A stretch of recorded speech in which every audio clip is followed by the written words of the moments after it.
Depensa ng KBL MVP pinahiya ni Renz Abando, halos i-take over na mga idol ang 4th quarter career high para sa ating kababayan.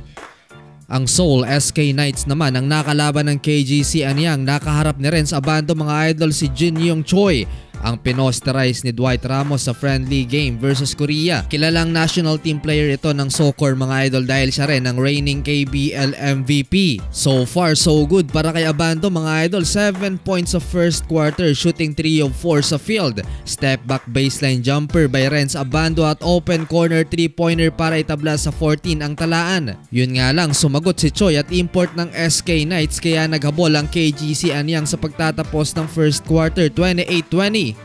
Second quarter, kontrolado ng SK Knights ang laban, hindi magawa ng Anyang KGC na makalamang mga idol. Sumubok na ng ibang rotation itong coach ni Renz. Sobrang limitado ang playing time ni Renz mga idol, wala ng 1 minuto nang ipasok pa sa first half si Kabayan. Kaya naman dahil pinasok pa sa last 60 seconds nang gigil ang NCAA MVP mga idol at inagawa ng bola ang import ng kalaban. Pasok ang tirang yan ni Renz, may kasama pang foul.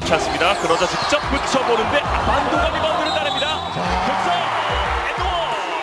Hindi lang yan mga idol, another 3-pointer for Renz Abando, same spot. 12 points sa first half si Kabayan at leading scorer siya ng KGC Anyang at naglaro lamang siya ng 10 minuto mga idol. 40-40, dalawa ang hinahabol ng team na Renz sa pagtatapos ng first 2 quarters. Pinahiya pa niya ang depensa ng KBL MVP sa play na to mga idol. Driving baseline, gandang spin cycle na Renz for 2-point layup.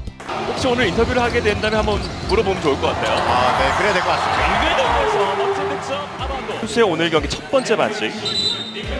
아반도 선수가 본인이 볼을 많이 달고 뛸 때 본인 Third quarter, buena manong puntos ang hatid ni Renz Abando para sa KGC Anyang. Beneath the basket layup mga idol, take over mode na rin si Omari Spellman. Buhat niya sa quarter na to ang KGC hanggang sa lumamang ang mga nakapula mga idol. Nice dish by Renz Abando to Spellman, fast break points. Nagtapos ang third quarter mga idol, lamang na ang home team 64-59. Fourth quarter, walang pahinga si Renz Abando, hindi rin to nilabas sa third quarter. Take over mode na si Kabayan, pasok kahit itong napakahirap na buzzer beater jump shot mga idol. Lumabas na mga Pinoy supporter ni Kabayan sa South Korea, sinundan pa yan ng wing 3-pointer. At ang malupit mga idol sa play na to, kumagat ang kalaban sa fake na Renz, dalawa pa na libre, dinakdak. 모습을 보여줬던 스페드냐 아반도인데요.